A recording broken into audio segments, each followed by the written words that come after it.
Hello everyone. Welcome to youth power academy. Youth power academy पे daily आपके लिए current affairs classes आती हैं। और हमारी जो डेली करंट अफेयर्स की मैगजीन्स हैं ये आपके एग्जामिनेशन के लिए बहुत बेनिफिशियल है। आप इसे ज़्यादा से ज़्यादा लोगों के साथ शेयर करिए। चैनल को यूट्यूब पर लाइक करिए, सब्सक्राइब करिए। हमारे जो अदर सोशल मीडिया प्लेटफॉर्म्स हैं वहाँ पे हमसे कनेक्ट होइए। डेली करंट मैगजीन्स अगर आप रेगुलर बेसिस पे पढ़ते हैं तो आपको न्यूज़पेपर्स वगैरह पढ़ने की ज़्यादा ज़रूरत नहीं रहेगी। और आप आराम से इनसे जितने भी टॉपिक आपके एग्जामिनेशन पर्पस के लिए इम्पोर्टेंट है वो सब इसमें कवर हो जाते हैं। साथ ही साथ हमारी मंथली मैगजीन्स हैं जिनको कि हमने एग्जामिनेशंस को ध्यान में रख के बनाया है, यूपीएससी और स्टेट सर्विसेज को। और भी जो भी एग्जामिनेशंस हैं उनका जो करंट अफेयर्स पोर्शन है उससे काफी हद तक कवर हो जाता है। बैकग्राउंड इंफॉर्मेशन और कीवर्ड्स से स्टैटिक क्वेश्चंस भी काफी सॉल्व होते हैं। तो आप हमसे चैनल पे जुड़िए, अपने फ्रेंड्स के साथ शेयर करिए, ज्यादा से ज्यादा सपोर्ट करिए हमें। और हमारा व्हाट्सएप नंबर है, उस पे आप कांटेक्ट कर सकते हैं। डेली लाइव क्लासेस से आप डायरेक्टली जुड़ सकते हैं। तो चलिए आज का क्लास स्टार्ट करते हैं। आशा भोसले का है, इनका है ना, इनका डेथ हो गई। तो इन्हीं हम्म, के बारे में आज काफी सारे आर्टिकल्स निकले थे। और ये काफी जो है वो मशहूर सिंगर थी। इनको पद्म विभूषण भी मिला था। 92 इयर्स की थी ये। काफी वर्सेटाइल मानी जाती हैं सिंगर। और इन्होंने इंडिया का जो म्यूजिक है काफी उसमें एक अपना प्रमुख योगदान दिया। और काफी इनको जो है वो लोग पसंद करते थे। इनको दादा साहब फाल्के पुरस्कार भी मिला था। बहुत सारी लैंग्वेजेस में इन्होंने सिंगिंग किया है, जिसमें हिंदी, मराठी, बंगाली, तमिल, गुजराती आता है। साथ ही साथ फोक म्यूजिक में भी इन्होंने काफी काम किया। तो इन्हीं के बारे में आज ज्यादा कुछ था, ज्यादा चीजें थी। फिर इसके अलावा जो सिटी ऑफ सिएटल है, ये फर्स्ट सिटी बन गई है। First city government in United states, जो कि एक स्वामी विवेकानंद का एक स्टैचू है काफी बड़ा। उसको वेस्ट लेक स्क्वायर पार्क पे ये एस्टेब्लिश जो है वो किया है इन्होंने। और बड़ी है मूर्ति, ये ब्रॉन्ज का स्टैचू है। और इसको जो है वो वहाँ के जो मेयर हैं उन्होंने अनवील किया, जो काउंसिल जनरल ऑफ इंडिया के हैं सिएटल में। तो इस तरह से स्वामी विवेकानंद की पहली जो है ये मॉन्यूमेंट लगा है, जो कि किसी सिटी गवर्नमेंट के द्वारा वहां पे इसको होस्ट किया गया यूनाइटेड स्टेट्स में। तो वेस्ट लेक स्क्वायर ये सिएटल में है। सिएटल जो है वो आपका यूनाइटेड स्टेट्स में है। और स्वामी विवेकानंद जी के बारे में बताएं, जैसे स्क्वायर या सेंटर्स वगैरह भी जैसे ज्योग्राफिकल पॉइंट से कभी कभी वो करता देते हैं, जैसे प्रीलिम्स के क्वेश्चन में इधर उधर वो करने के लिए। तो स्वामी विवेकानंद 1863 से 1902 तक ये रहे। और ये काफी फेमस थे। इन्होंने शिकागो में जो वर्ल्ड रिलीजियस समिट हुआ था तो वहां पे एक स्पीच दी थी। हिंदुइज्म को लेके इन्होंने काफी सारी बातें बताई थी। एक उस टाइम पे ग्लोबल जो ऑडियंस थी वहां तक बातें अपनी पहुंचाई। रिलीजियस टॉलरेंस, यूनिवर्सल ब्रदरहुड की ये बात करते थे। ठीक है। और यहाँ पे इन्होंने वेदांत के बारे में काफी बताया। तो इनका जो स्पीच था उससे बहुत से लोग प्रभावित हुए थे। उसके बाद से जो इंडिया का जो फिलॉसफी है उसका काफी ग्लोबल रिकॉग्निशन मिला। ठीक है। और उसके बाद से और भी सारी चीजें जो है वो फेमस हुई। तो इनका स्टैचू जो है वो इसको अनवील किया गया है सिएटल में। डेथ इनकी जल्दी हो गई थी नहीं 49 40 इयर्स। इयर्स की ही उम्र में इनकी डेथ हुई थी। ज्यादातर जो मतलब हाँ, डेथ जल्दी हो गई थी इनकी। मैंने भी जैसे देखा भी कि ऐसी जो बहुत सारी पर्सनैलिटीज होती हैं अच्छी, वो अक्सर ऐसा होता है कि उनकी डेथ जल्दी हो भी जाती है। पाया गया है बहुत सारे उस केसेस हाँ, में। वैसे इनकी जितनी भी फोटो है सब यंग में ही है क्योंकि हाँ, तो 49 40 ज्यादा इयर्स, होता 40 इयर्स की एज ही थी ना, तो 40 है। इयर्स हाँ। क्या ही एज है। तो वही है। हाँ। फिर चाकमा युवा संवाद, empowering tribal youth and celebration of Biju festival. तो ये बीजू फेस्टिवल है, इसका जो है वो शुरुआत हुआ है। और ये बांग्लादेश और नॉर्थ ईस्ट इंडिया में ये फेस्टिवल जो है ये मनाया जाता है। एग्रीकल्चर सीजन का जो एक ट्रेडिशनल न्यू ईयर शुरुआत होता है उसको ये शुरू करने को ये दर्शाता है। ठीक है। और इंडिया की अगर बात करें तो मिजोरम, अरुणाचल प्रदेश, त्रिपुरा, ये सब स्टेट्स में ये एक काफी प्रोमिनेंट फेस्टिवल है। और 3 दिन इसमें भी सेलिब्रेशन चलती है अप्रैल में। जैसे हमें पता है कि हमारे यहाँ भी जैसे 14 अप्रैल का जो आसपास का टाइम है, इसमें जो है वो जो नई फसल होती है उसको सेलिब्रेट किया जाता है। जैसे अभी गेहूं होगा, सरसों, ये सारी चीजें जो है वो होंगी, तो इसी को जो है वो सेलिब्रेट करने के लिए यहाँ पे भी ये होता है। तो बीजू फेस्टिवल जो है वो चाकमा कम्युनिटी से रिलेटेड है, ये याद रखना। और ये नॉर्थ ईस्ट इंडिया का जो है वो ट्रेडिशनल फेस्टिवल है। और बेसिकली इसमें जो है वो जो यूथ है, ट्राइबल यूथ, उनके एम्पावरमेंट के लिए काम होता है। उनके जो इश्यूज होते हैं उनको कैसे सही किया जाए। और अगर हम दिल्ली की बात करें तो यहाँ पे जो है ये संवाद का कार्यक्रम इसलिए चलाते हैं कि इनकी जितनी भी प्रॉब्लम्स हैं उन पे जो है वो बातचीत हो सके। ठीक है, और उनके बेहतरी के लिए, उनके एजुकेशन के लिए, उनके स्किल डेवलपमेंट के लिए काम जो है वो किया जाए। फिर कल भगवान बिरसा मुंडा, इनका बर्थ प्लेस है उलिहातू में, झारखंड में। और इस उपलक्ष्य पे जो है ये काफी जो है वो कार्यक्रम जो है वो हुए गए, कई सारे जो है वो डेवलपमेंट इनिशिएटिव जो है वो शुरू किए गए हैं। और ये पीएम जनमन जो कार्यक्रम है, प्रधानमंत्री जनजातीय आदिवासी महाअभियान, इसके तहत जो है वो लॉन्च किया गया है। कई सारी रोड्स वगैरह बनेंगी, ब्रिजेस बनेंगी, इनको जो है वो सैंक्शन करने का काम किया गया है। और धरती आबा जनजातीय ग्राम उत्कर्ष अभियान, इसके तहत 63,000 जो ट्राइबल विलेजेस हैं वहां पे clean water, housing, education, health care, इन सब पे काम होगा। भगवान बिरसा मुंडा 1875 से 1900 तक ये रहे। और इन्होंने जो ब्रिटिश कॉलोनियल रूल था उसके अगेंस्ट रेबेलियन जो है वो किया था। ये जो ब्रिटिशर्स थे, जो लैंड था ट्राइबल का, उनको जो है वो एक्सप्लॉइट कर रहे थे। तो इन्होंने जो एक ट्राइबल आइडेंटिटी है उसको आगे लेके आए और उसपे उनके अगेंस्ट उन्होंने विद्रोह किया पूरा। ठीक है, तो ये काफी जो है वो है माने जाते हैं। और इनका भी जो है वो 150वां जो है वो मन रहा है इस बार। मतलब पिछले साल पूरा मना है, काफी सेलिब्रेशंस भी हुए, तो ये भी इम्पोर्टेंट रहेंगे। एज अ पर्सनैलिटी अगर हम बात करें तो प्रिलिम्स में भी इनसे रिलेटेड काफी क्वेश्चन बनते हैं। साथ ही साथ मेंस की अगर बात करें तो वहां पे भी इनके बारे में पूछा जाता है, इनके पूछा जा भी सकता है कि क्या थे इनके बारे में। ठीक है, फ्रीडम फाइटर थे, फोक हीरो हैं, जो मुंडा ट्राइब है इसका, झारखंड को बिलोंग करते थे। इनका बर्थ प्लेस जैसे क्या है यही पूछ दे तो खूंटी डिस्ट्रिक्ट है, यहाँ पे उलिहातू गांव है, ये रिकॉग्नाइज्ड है एज बर्थ प्लेस ऑफ भगवान बिरसा मुंडा। तो ये सारी चीजें जो है वो इम्पोर्टेंट रहेंगी। फिर अभी एक स्टडी हुई है और उसमें बताया गया है कि मतलब बस ये एक ऐसे जनरल इंफॉर्मेशन के लिए है, बहुत वैसा नहीं है कि इससे क्वेश्चन बहुत ऐसे बनेंगे, बट हाँ एक अवेयरनेस के लिए है कि जो मेंस हैं उनको ज्यादा स्किन इन्फेक्शंस होते हैं कंपेयर टू वुमेन, ये ऐसा माना जाता है। और इस पे काफी टाइम से रिसर्च वगैरह चल रही थी। और क्या मैकेनिज्म है, क्यों ऐसे होता है, तो इसी पे एक अभी जो है वो साइंटिस्ट वर्क कर रहे थे। और इन्होंने बताया है कि जो मेल सेक्स हार्मोन्स होते हैं, एंड्रोजेंस होते हैं, जिनमें कि टेस्टोस्टेरोन आते हैं, ये हेल्प करते हैं बैक्टीरिया को कम्युनिकेट करने के लिए। और इनकी वजह से स्किन इन्फेक्शन होता है। साथ ही साथ एक ये बैक्टीरियल सिग्नलिंग सिस्टम जो है उसको एक्टिवेट करते हैं, जिसको कहा जाता है क्योरम सेंसिंग। तो इसी वजह से जो मेल हॉर्मोन्स हैं इनके वजह से पुरुषों में जो है स्किन इन्फेक्शंस वो ज्यादा होते हैं वुमेन के कंपैरिजन में। और ये जो फाइंडिंग्स है ये नेचर माइक्रोबायोलॉजी में पब्लिश हुआ है। और इस पे उन्होंने पूरा काम किया। इसमें जो है वो जब टेस्टोस्टेरोन को अप्लाई किया, ठीक है, फीमेल माइस में, तो पाया गया कि जो इन्फेक्शन था वो ज्यादा सीवियर था। तो मुझसे ये इससे ये पता चला कि हाँ कहीं ना कहीं ये जो हार्मोन्स है इनका इफेक्ट जो है वो स्किन पे के ऊपर जो है वो पड़ रहा है। और इसके लिए इन्होंने काफी सारे जो अपनी स्पेक्ट्रोमेट्री, क्रोमेटोग्राफी, इन सब का यूज किया। और स्किन की बात करें तो स्किन जो है वो एक हार्मोनली रिस्पॉन्सिव ऑर्गन है।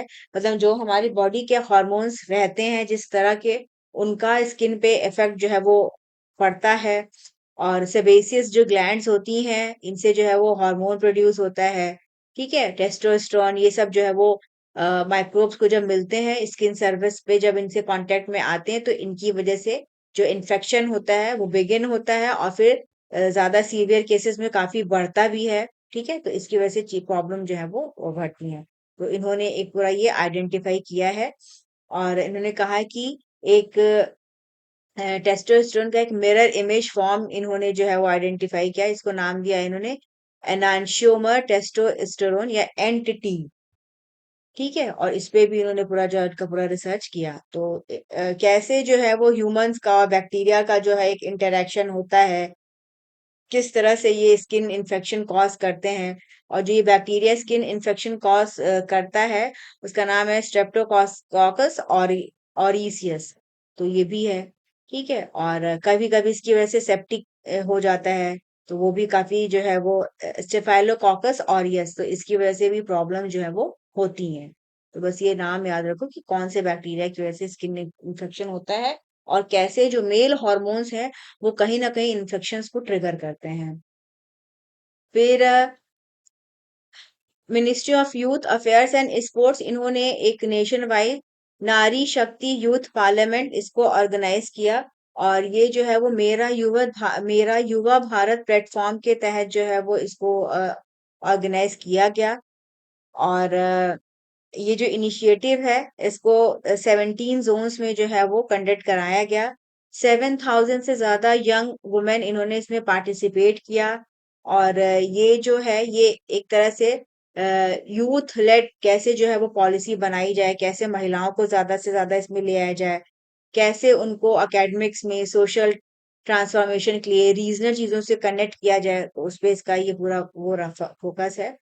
और ये फिर जो इसमें एक रिजोल्यूशन पास हुआ, साथ ही साथ इसमें बताया जा रहा है कि एक रिजोल्यूशन में जो है वो इंडोर्स किया गया कि जो कॉन्स्टिट्यूशन अमेंडमेंट बिल 2026 है, जिसके तहत जो लोकसभा की सीटें हैं उसको ज्यादा बढ़ाया जाएगा, 543 से 816 किया जाएगा, जिसके लिए अभी बजट जो हमारा सेशन है वो एंड नहीं हुआ है, 3 दिन का भी ये और चलेगा। तो उसमें गवर्नमेंट की कोशिश किया रहेगा कि इसको जो है वो पास कराया जाए। तो इसमें जो है इसमें शक्ति यूथ पार्लियामेंट पे काम हुआ है।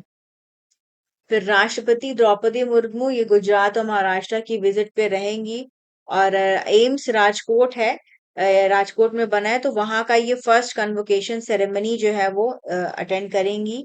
इसके अलावा ये राष्ट्र महोत्सव गांधीनगर यहाँ पे पार्टिसिपेट मतलब ये उसको करेंगी। और इसके अलावा राष्ट्रीय रक्षा यूनिवर्सिटी ये कहाँ पे है, गांधीनगर है, वहां पे भी जाएंगी, कन्वोकेशन सेरेमनी को अटेंड करेंगी। साथ ही साथ national academy of direct taxes ये नागपुर में है। इस तरह के क्वेश्चन पूछे भी गए कि ये कहाँ पे है। यहाँ पे ट्रेनिंग होती है जो रेवेन्यू सर्विसेज के जो ऑफिसर्स होते हैं, इनकम टैक्स ऑफिसर्स, तो उनका जो 78th बैच है उसकी सेरेमनी अटेंड करेंगी, वेरिडिक्शन। इसके अलावा महात्मा गांधी अंतर्राष्ट्रीय हिंदी विश्वविद्यालय ये वर्धा में है, तो यहाँ पे भी जाएंगी। तो मतलब इनका प्रोग्राम नहीं इंपॉर्टेंट है, बट हाँ जैसे कि ये वर्धा हिंदी विश्वविद्यालय पूछ दे कि ये कहाँ पे है, या national academy of direct tax है, या राष्ट्रीय रक्षा यूनिवर्सिटी, इनका जो लोकेशन है वो इम्पोर्टेंट रहेगा। और जो राष्ट्रीय रक्षा यूनिवर्सिटी है इसको ये बना है कि इसका फोकस है इंटरनल सिक्योरिटी पे पूरा जो है वो ध्यान देना। और ये राष्ट्रीय रक्षा यूनिवर्सिटी एक्ट 2020 के अंतर्गत बना है। इसमें नेशनल सिक्योरिटी और पुलिसिंग से रिलेटेड जो एजुकेशन है वो पूरा प्रोवाइड किया जाएगा। ठीक है, तो ये है। और साथ ही साथ जो वर्धा यूनिवर्सिटी है, महात्मा गांधी इंटरनेशनल हिंदी यूनिवर्सिटी, ये एक सेंट्रल यूनिवर्सिटी है, और ये जो है वो हिंदी के प्रमोट करने का काम करती है। फिर प्रधानमंत्री आज जो है वो नारी शक्ति वंदन सम्मेलन, ये इसको जो है वो एड्रेस करेंगे, और इसमें काफी सारी जो वुमेन अचीवर्स हैं डिफरेंट फील्ड्स की जो पर्सनालिटीज हैं वो पार्टिसिपेट करेंगी। और जो गवर्नमेंट का एक कमिटमेंट है कि वुमेन लेड डेवलपमेंट हो। ठीक है, साथ ही साथ इसमें जो है वो नारी शक्ति वंदन अधिनियम पे भी जो है बातचीत किया जाएगा। वुमेन रिजर्वेशन एक्ट, काफी लंबे समय से इसकी एडवोकेसी की जा रही है कि जो पॉलिटिक्स है वहां पे भी जेंडर इक्वालिटी रहे, क्योंकि रिप्रेजेंटेशन जो हमारी इलेक्टेड जो हमारी असेंबलीज होती हैं, जो पार्लियामेंट, उसमें काफी कम है। तो कैसे ज्यादा से ज्यादा इनको किया जाए, उस पे ये पूरा जो है वो फोकस इनका रहेगा। तो इसी मौके पे जैसे नारी शक्ति वंदन अधिनियम, ये काफी हॉट टॉपिक, डिबेट बन हो रहा है इस पे। जो अपोजिशन है वो कह रहा है कि महिला रिजर्वेशन नहीं, डीलिमिटेशन को जल्दी से जल्दी जो है वो गवर्नमेंट करना चाह रही है ताकि सीट्स बढ़े, तो रूलिंग पार्टी को उससे कहीं ना कहीं बेनिफिट मिलेंगे। तो उनका ये जो है वो भी क्रिटिसिज्म चल रहा है कि इस तरह से बीच में पार्लियामेंट सेशन जो है वो बुलाया जा रहा है। तो ये भी है। तो नारी शक्ति वंदन अधिनियम या वुमेन रिजर्वेशन जो ये बिल एक्ट था, ये सितंबर 2023 में जो है वो एक स्पेशल सेशन में इसको पास कराया गया। और इसमें आर्टिकल इंक्लूड किया गया 334A, जिसके तहत ये मैंडेटरी किया गया है कि 1/3 रिजर्वेशन रहेगा वुमेन के लिए लोकसभा और विधानसभा में। ठीक है। और ये जो रिजर्वेशन है, ये कब इफेक्ट में होगा? जब हमारा नेक्स्ट सेंसस कंक्लूड हो जाएगा। जो अभी हमारा सेंसस चल रहा है 2027 का, ये और साथ ही साथ सेंसस बेस्ड जो डिलिमिटेशन प्रोसेस है वो भी कंप्लीट हो जाएगी। और अगर हम बात करें तो 74th कॉन्स्टिट्यूशनल अमेंडमेंट बिल ये पास हुआ था 1993 में, और अप्रैल 1993 में और जून 1993 में रिस्पेक्टिवली, जिसमें जो है वो आपकी म्यूनिसिपैलिटीज और पंचायत के लिए जो है वो प्रावधान किए गए थे। तो वहां पे वुमेन्स के लिए जो है रिजर्वेशन है। लंबे समय से बातचीत हो रही थी कि मतलब पार्लियामेंट में भी बने रिप्रेजेंटेशन जो है वो दिया जाए। तो इस पे भी पूरा है। तो अब देखना होगा कि आगे अभी क्या जो है वो तीन जो अभी सेशन होगा उसमें कैसे ये क्या चीजें और होती हैं। फिर एक मदुरई ट्रायल कोर्ट ने, सीबीआई कोर्ट थी, इसने 6 अप्रैल को एक वर्डिक्ट आया है। और इसमें कस्टोडियल किलिंग हुई थी। दो पिता पुत्र थे, पी जयराज और उनके सन थे जे बेनिक्स। इनकी मृत्यु हुई थी और जून 2020 में। और उस टाइम पे जो 9 जो पुलिसमैन थे, इन्हों ये गिल्टी पाया गया कि इनकी वजह से ही जो है वो डेथ हुई है। बहुत टॉर्चर करके किया गया था इन दोनों लोगों को। तो जो ट्रायल कोर्ट है उसने जो है वो जितने भी ये 9 सस्पेंडेड पुलिस पर्सनल थे उनको जो है वो फांसी की सजा दी दी गई है।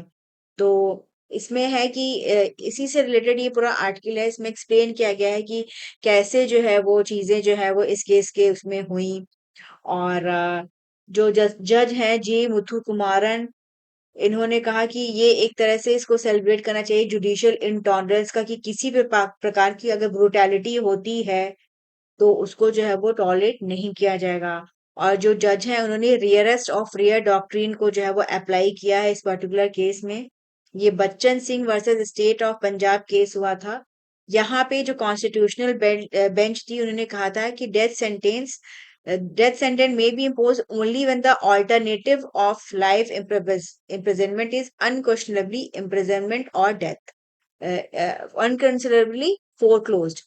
तो मतलब इसका ये था कि लाइव इम्प्रिजनमेंट ही ज्यादातर देना चाहिए और डेथ केस तभी दिया जाएगा जब ये माना जाए कि ये हो ही नहीं सकता है। क्योंकि अगर हम इस केस में भी देखें तो जैसे इसमें फर्दर बताया गया है कि ऐसे बहुत सारे केसेस पाए गए हैं जिसमें कि लाइफ इम्प्रिजनमेंट में होता है कि मैक्सिमम 20 या 14 ईयर्स के बाद जो है वो पर्सन छूट जाते हैं। तो उस केस में प्रॉपर जस्टिस जो है वो नहीं होता है, या बेल पे टाइम टू टाइम जो है वो निकल जाते हैं। ठीक है। तो इनको ये चीजों को ध्यान में रखते हुए इस तरह का वर्डिक्ट जो है वो इसमें आया है। और इस पर्टिकुलर केस की बात करें कि तो इसमें ये जो है सातन कुलन केस में ये हुआ है। तो इसमें जो जज है उन्होंने पाया कि इसको पहले ही हमें जो है मान जाना चाहिए कि लाइफ इम्प्रिजनमेंट जो है वो कोई ऑप्शन नहीं है, दो ही है, मतलब डेथ ही जो है वो इनके लिए सही है। और और किसी प्रकार का सेंटेंस नहीं दिया जाता है कि, और इसमें एक जो एक फिक्स टर्म है कि रिमिशन हो जाता है कुछ सालों बाद। तो उस बेसिस पे इसको दिया है। फर्दर ये केसेस जाएगा, आगे भी जाएगा। जो हाई कोर्ट है वहां पे सुनवाई होगी और इसके अलावा सुप्रीम कोर्ट जो भी आपके पार्टीज हैं वो जाएंगी ही जाएंगी।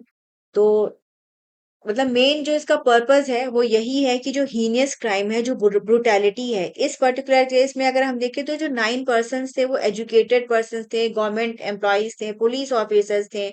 वो जो कोर्ट है उसका मानना है कि ये प्रोटेक्शन के लिए है। जो आम जो लोग हैं, पीपल है, उनके लिए। तो अगर वो इस तरह का केसेस होते हैं और उसमें जो है वो अगर सजा नहीं दी जाए, तो कहीं ना कहीं वो प्रॉपर जस्टिस जो है वो नहीं रहेगा। तो ये सारी चीजों को देखते हुए ऐसा आया है। तो अब इसके फर्दर जो है वो कंफर्मेशन होगा, फिर देखना होगा कि आगे इसमें क्या क्या चीजें जो है वो होती हैं। तो ये काफी चर्चित केस रहा है 2020 का, और अभी इसमें 5-6 साल बाद जो है वो आया है वर्डिक्ट। तो अब देखना होगा कि फर्दर और क्या चीजें इसमें निकल के आती हैं। फिर इंडियन आर्मी और उज्बेकिस्तान, इनके बीच में जो है वो 7th एडिशन का जॉइंट मिलिट्री एक्सरसाइज दस्तलिक ये होगा। और ये 25 अप्रैल तक ये एक्सरसाइज चलेगी। ठीक है। और इंडियन आर्मी की तरफ से जो है वो 60 पर्सनल जो है ये इसमें पार्टिसिपेट करेंगे। और दोनों जो ये एक सेंट्रल एशियन कंट्री है, इसके उज्बेकिस्तान और जो रिलेशन है उसको बेहतर करने के लिए जो है वो इस तरह की प्रैक्टिसेस होती हैं, जहाँ पे जो है वो टेक्निक्स वगैरह को शेयर किया जाता है, कैसे जो है वो जॉइंट ऑपरेशंस करने हैं इस पे काम किया जाता है, कैसे जो रिलेशन है उसको और बेहतर करना है, कोऑर्डिनेशन कैसे करना है दोनों की मिलिट्रीज के बीच में। तो इस पे ये पूरा काम जो है वो होता है। तो दसलिक जो है वो इंडिया और उज्बेकिस्तान के बीच का जॉइंट एक्सरसाइज है। इसके अलावा अगर हम अदर जो रीजनल एक्सरसाइज है, जैसे आपने बताया कि बैकग्राउंड इंफॉर्मेशन भी काफी इंपॉर्टेंट रहता है, कीवर्ड्स। तो अब जैसे इंडिया कजाकिस्तान के बीच में जो जॉइंट एक्सरसाइज होती है उसको काजिंद कहा जाता है। इंडिया किर्गिस्तान के बीच में जो जॉइंट एक्सरसाइज होती है इसको खंजर कहा जाता है। ठीक है। तो नाम पूछा जाता है अक्सर, स्पेशली प्रीलिम्स में, तो ये काफी इंपॉर्टेंट रहता है। फिर इंडियन रेलवे, ये अपना पीएम गति शक्ति नेशनल मास्टर प्लान के तहत जो रेलवेज है उसमें काफी सारे जो है वो इन्वेस्टमेंट को प्रपोजल किया है। और 100 से ज्यादा जो है ये प्रपोजल किए गए हैं। और इसमें 1.53 लाख करोड़ रुपीस का जो है वो किया जाएगा इन्वेस्टमेंट। और 6000 किलोमीटर्स का पूरा रेलवे नेटवर्क बनेगा। लास्ट ईयर के कंपैरिजन में इस साल 110% का इंक्रीज किया गया है। और काफी मेजर जो प्रोजेक्ट्स हैं वो बनेंगे, ताकि जो इंडियन रेलवेज है उसको डीकंजेशन उसका हो सके, जो रूट्स हैं बेहतर किया जा सके, पैसेंजर फ्रेंडली जो है वो चीजें बने। ठीक है। और ये जो सारे प्रोजेक्ट बनेंगे इस मास्टर प्लान के तहत, ये महाराष्ट्र, बिहार, झारखंड, मध्य प्रदेश, जो मेजर स्टेट्स हैं इनको कवर करेंगे। और रेलवे का जो नेटवर्क है उसको ज्यादा से ज्यादा और एक्सपेंशन उसका किया जाएगा। अगर हम पीएम गति शक्ति मास्टर नेशनल मास्टर प्लान की बात करें, तो ये लॉन्च हुआ था 2021 में। ये एक डिजिटल प्लेटफॉर्म है। और ये स्पेशल प्लानिंग टूल को जो है वो यूज करता है, ताकि जो इंफ्रास्ट्रक्चर प्रोजेक्ट है उनको बेहतर तरीके से इंटीग्रेट किया जा सके, कैसे प्रॉपर तरीके से रेल को, रोड्स को, पोर्ट्स को, सबको कनेक्ट किया जा सके। जो कनेक्टिविटी बेहतर रहेगी तो उसका क्या बेनिफिट होगा, जो लॉजिस्टिकल कॉस्ट है वो सही होंगे, कमी आएगी उन पे, लास्ट माइल कनेक्टिविटी रहेगी। तो इन सारी चीजों पे इसका ये फोकस है। तो इसका यही है कि ज्यादा से ज्यादा जो इंफ्रास्ट्रक्चर है वो और बेहतर बने। फर्स्ट कोल रेलवे रेक, ये जो है वो छत्तीसगढ़ की एक माइन है, गारे पालमा सेक्टर 2 कोल माइन। तो यहाँ से जो है ये चली है। और ये Maharashtra state power generation company limited इनके द्वारा जो है वो ऑपरेट की जा रही है। और ये कोराडी थर्मल पावर स्टेशन जो है वो पहुंचे हैं। तो इसको जो है वो महाराष्ट्र के जो चीफ मिनिस्टर हैं उन्होंने रिसीव किया। और ये जो प्रोजेक्ट है माना जा रहा है, इससे जो कोल सप्लाई है कोराडी प्लांट से वो बेहतर होगी। और स्टेट का जो पावर जनरेशन कैपेसिटी है वो बढ़ेगा। ठीक है। तो ये प्लांट्स कहाँ पे है ये इंपॉर्टेंट रहेगा। गारे पालमा सेक्टर 2 ये छत्तीसगढ़ में है। और इसके ऑपरेशनल का काम जो है वो चल रहा है, ये 8 सालों से इसका पूरा डेवलपमेंट जो है वो किया जा रहा था।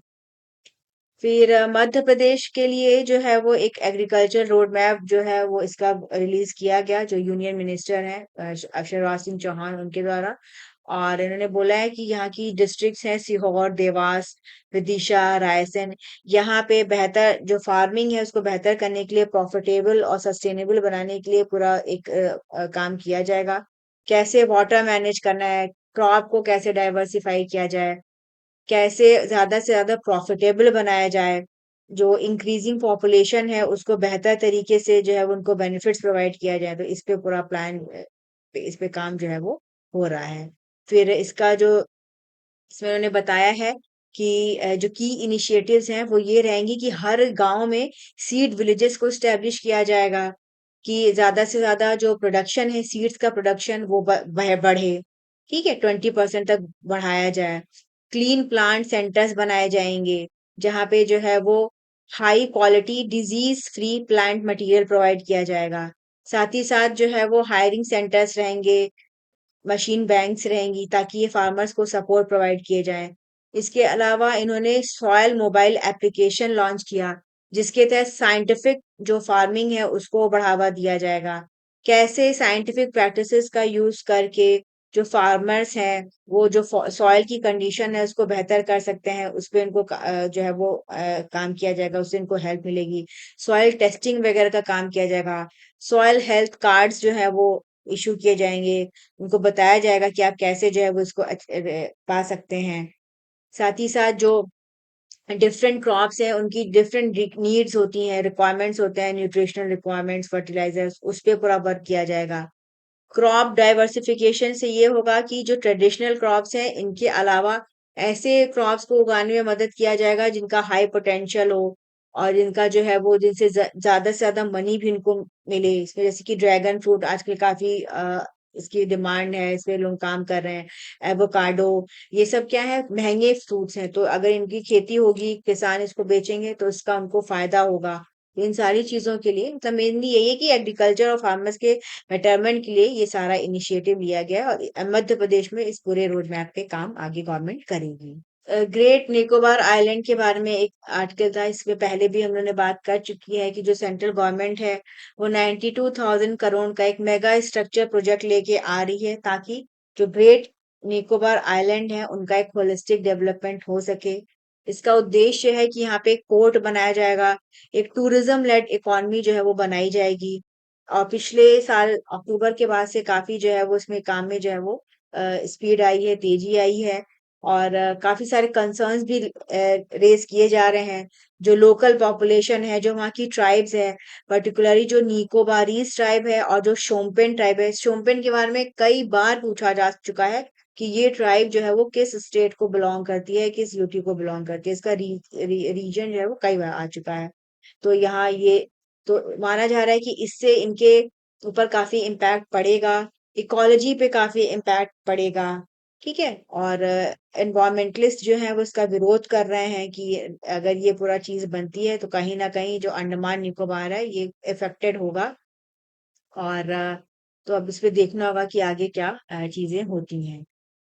और जो ग्रेट निकोबार आइलैंड प्रोजेक्ट है इसको ऑफिशियली कहा जा रहा है holistic development of great Nicobar island, और ये Andaman and Nicobar islands integrated development corporation ANIIDCO, ये मिनिस्ट्री ऑफ होम अफेयर्स के अंतर्गत आता है। ये इसको पूरा काम उस पे जो है उनका काम हो रहा है। तो यहाँ पे पोर्ट बनेगा, एयरपोर्ट बनेगा, टाउनशिप बनाया जाएगा, पावर प्लांट बनाए जाएंगे। ठीक है, और ये आइलैंड जो है वो यूनेस्को की बायोस्फीयर रिजर्व है, और काफी अपने यूनिक बायोडाइवर्सिटी के लिए जाना जाता है। तो काफी सारे इसमें चैलेंजेस हैं, और एक चूंकि विवाद का इशू भी बना हुआ है, तो इन्वायरमेंट क्लियरेंस के लिए जो है वो एनजीटी में भी जो है वो चल रहा है, सुप्रीम कोर्ट में भी जो है वो चैलेंज किया गया है, तो इस पर भी अभी सुनवाई होनी बाकी है। क्योंकि अगर जो हम ऐसे एरियाज हैं जो अभी तक बहुत ज्यादा टच नहीं किए गए हैं, माना जाता है कि इनकी वजह से चीजें अभी बेहतर हैं, वरना और भी जो एनवायरमेंट इस पे बुरा इफेक्ट होता और चीजें देखने को मिलती। लेकिन ये जो लोकेशन है वो स्ट्रेटेजिकली काफी इम्पोर्टेंट है।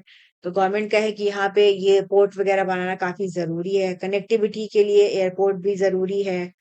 और अगर सारी चीजें बनेंगी तो टाउनशिप वगैरह भी डेवलप करना पड़ेगा। तो कहीं ना कहीं दोनों ही इसके जो है वो चीजें हैं। तो जो नेटिव ट्राइबल जो ग्रुप्स हैं वहां पे ये माना जा रहा है कि इनसे इन पे इम्पैक्ट जो है वो पड़ेगा, तो इनके राइट्स को लेके भी अभी विवाद है। अभी जो कुक एलपीजी का क्राइसिस है, इसको देखते हुए कैसे जो है वो कुक स्टोव जो है ये बेहतर क्वालिटी के, ये एक ऑल्टरनेटिव के तौर पे काम कर सकते हैं। इस पे जो है वो आर्टिकल निकला था, और माना जा रहा है कि अगर जब से क्राइसिस हुई है तब से जो रूरल एरियाज हैं, यहाँ पे लोग वापस से जो है वो लकड़ियों को जला के उस पे खाना बना रहे हैं। तो इससे एक तो पॉल्यूशन कॉज होगा, साथ ही साथ जो महिलाएं हैं उनके हेल्थ पे काफी इशू जो है वो होता है। और इसमें बात की गई कि जो हमारे मॉडर्न बायो मास स्टोव्स हैं, जिनको कि इम्प्रूव्ड कुक स्टोव्स कहा जाता है, ये एक जो ट्रेडिशनल कुकिंग मेथड है उससे बेहतर काम करते हैं, उससे एक स्टेप ऊपर हैं। और इसमें जो हमारे पुराने जो मड स्टोव्स होते हैं उनसे ये बेहतर होते हैं। जो ट्रेडिशनल चूल्हा होता है इसमें जो हीट होती है वो ज्यादा वेस्ट हो जाती है, एयर फ्लो प्रॉपर नहीं रहता है, तो एफिशिएंसी बहुत नहीं रहती है इसमें। ठीक है, और ये जो मॉडर्न स्टोव्स बनाए गए हैं, ये माना जा रहा है कि थर्मल एफिशिएंसी इनकी बेहतर है, इसमें टेक्नोलॉजी का यूज किया गया है। और इनसे जो हार्मफुल जो गैसेस हैं उसको उस पे भी इसमें काम किया जाता है, तो ये एक बेटर ऑल्टरनेटिव के तौर पे उभर के आ सकते हैं। और अगर हम फायरवुड की बात करें तो अगर इससे जो है वो कुकिंग होती है, तो जैसे अभी एक जो पूरा वेस्ट एशिया क्राइसिस चल रहा है उसकी वजह से काफी दिक्कतें हैं। तो माना जा रहा है कि इन चीजों को यूज करके एक एफिशिएंट और अगर हम रिस्पॉन्सिबल तरीके से यूज करें तो आगे चल के बेहतर रिसोर्स का काम जो है वो कर सकते हैं। और जो मॉडर्न कुक स्टोव्स के बारे में बताया गया है, ये जो है वो बायो मास फ्यूल के अलावा ऑल्टरनेटिव्स भी हैं, जैसे पेलेट्स हैं, इन सब का यूज कर सकते हैं। जो एग्रीकल्चर वेस्ट होता है, जो डस्ट वगैरह होती है उसको यूज करके जो है वो करते हैं। तो कहीं ना कहीं ये भी एक वे ऑफ कुकिंग आगे आने टाइम में हो सकते हैं। क्राइसिस जैसे अगर वॉर रुक भी जाए तो भी हमें ऑल्टरनेटिव जो मेथड्स हैं उन पे भी फोकस करना होगा। क्यों? क्योंकि एलपीजी, ये सारी चीजें हैं, ये बहुत लॉन्ग टर्म तक सस्टेनेबल नहीं है। जैसे इलेक्ट्रिसिटी के वाया भी कुकिंग की बात हो रही थी, सोलर एनर्जी के थ्रू जो है वो ये सारी चीजें हो सकती हैं। तो कैसे और बेहतर कॉस्ट इफेक्टिव जो ऑल्टरनेटिव्स हैं उनको जो है वो हम यूज कर सकते हैं, इसी से ये पूरा रिलेटेड आर्टिकल है। फिर हाइती में एक स्टैम्पेड हुआ है, और ये जो है ये कैरेबियन नेशन है। और ये आइलैंड ऑफ हिस्पैनियोला, ठीक है, इनके साथ जो है वो अपना बॉर्डर शेयर करता है। ये जो हाइती है ये आइलैंड ऑफ हिस्पैनियोला इनके साथ जो है वो इसको शेयर करता है डोमिनियन रिपब्लिक के साथ। और यहाँ पे काफी समय से पॉलिटिकल इंस्टेबिलिटी है। यहाँ पे एक टूरिस्ट साइट है जहाँ पे स्टैम्पेड हुआ है, तो ये तो इम्पोर्टेंट नहीं है, लेकिन ये जो टूरिस्ट साइट है ये है सिटाडेल लेफेरिए। ये एक यूनेस्को की वर्ल्ड हेरिटेज साइट है, तो ये है। और ये जो है ये नॉर्दर्न टाउन ऑफ माइलो यहाँ पे है। ठीक है, तो अगर से ये आ जाए कि सिटाडेल लेफेरिए ये क्या है, तो ये हाइती में है, नॉर्दर्न हाइती में है ये लार्ज माउंटेन टॉप फोर्ट्रेस है, एक किला है। और इसको यूनेस्को ने जो है वर्ल्ड हेरिटेज साइट में रखा है, प्रोटेक्टेड एरिया है ये। तो ये थोड़ा सा इम्पोर्टेंट रहेगा, लोकेशन वाइज कभी कभी चीजें आ सकती हैं, जैसे अब चूंकि स्टैम्पेड हुआ है तो वो है। फिर सेंटिनल स्पीशीज और कैसे ये इकोसिस्टम को मॉनिटर करती है, इससे रिलेटेड एक आर्टिकल था। और सेंटिनल स्पीशीज क्या होती है? ये एक ऐसी स्पीशीज होती है जिनके की मेंबर्स का जो हेल्थ ये बताता है कि इकोसिस्टम की क्या कंडीशन है, जिस तरह के इकोसिस्टम में वो रह रहे हैं वो अच्छा है या बुरा है। तो जो साइंटिस्ट है वो जो सेंटिनल स्पीशीज है इनको मॉनिटर करते हैं ताकि पता चल सके कि क्या इफेक्ट आगे होगा। और जो इन्वायरमेंट में अगर किसी भी प्रकार का स्ट्रेस होता है तो ये सबसे पहले जो है इस पे काम करते हैं, जैसे अगर कोई पॉल्यूशन है या कोई डिजीज है, तो ये एक काफी एक तरह से वार्निंग स्पीशीज का काम जो है वो करती हैं। सेंटिनल स्पीशीज की बात करें तो ये फिक्स्ड टेरिटरी में होती हैं, और ये काफी लंबे समय तक ये रहती हैं। टॉक्सिन वगैरह इनमें इंक्लूड हो जाता है। और अगर हम बात करें तो अभी international union for conservation of nature, इन्होंने एम्परर पेंगुइन इसको एक इंडेंजर्ड स्पीशीज जो है वो घोषित किया है। और ये भी जो है वो एक सेंटिनल स्पीशीज का काम जो है वो करती है।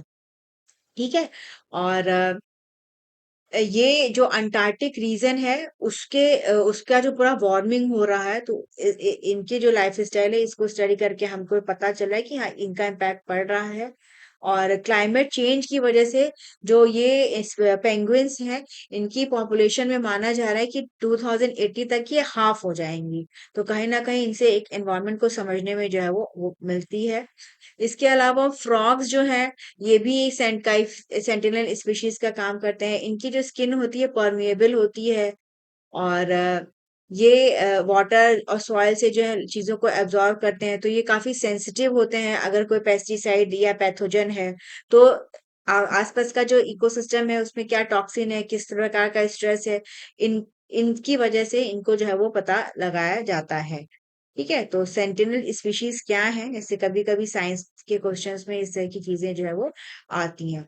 तो ये है ऐसी स्पीशीज जिनका हेल्थ, बिहेवियर और पॉपुलेशन पॉपुलेशन स्टेटस ये एक अर्ली वार्निंग की तरह जो है वो काम करता है कि क्या इन्वायरमेंट में कैसा डिग्रेडेशन हुआ है, कैसा जो है वो स्ट्रेस है। तो ये है, तो ये इम्पोर्टेंट रहेगा। फिर ईरान, ये यूएस के। पेंगुइन जो है कुछ फॉर्मल वाली होती है वही ना, कोई हाँ, स्पेशल पेंगुइन नहीं है? हाँ, हाँ, इनको वही अभी जो है वो डिक्लेयर कर दिया गया कि इनसे मतलब जो है वो इनकी और खतरा है, डेंजर है। अभी एक पेंगुइन का काफी चर्चा में भी आया था, जो नहीं था, जो सिंगल पेंगुइन था वो अपोजिट डायरेक्शन में गया था। इस पे काफी सारा आया था कि फिर काफी समय बाद वो जो है वो मृत पाया गया था। तो ये है। तो कोलैप्स हो गया है, बातचीत चल रही थी, कोई एग्रीमेंट नहीं हो पाया। इस्लामाबाद में, पाकिस्तान में 21 आवर्स तक जो है वो बातचीत चली। बातचीत अभी 2 वीक्स का जो है वो एक सीज फायर लगा था। और यूएस और ईरान दोनों की तरफ से जो डेलीगेशन है उन्होंने कहा कि जो है वो अब यूएस आरोप लगा रहा है कि ईरान जो है वो बात नहीं मान रहा है, रिजेक्ट कर दिया है। ईरान का कहना है कि यूएस जो है वो उनका जो पूरा न्यूक्लियर प्रोग्राम है उसको ज्यादा वो कर रहा है।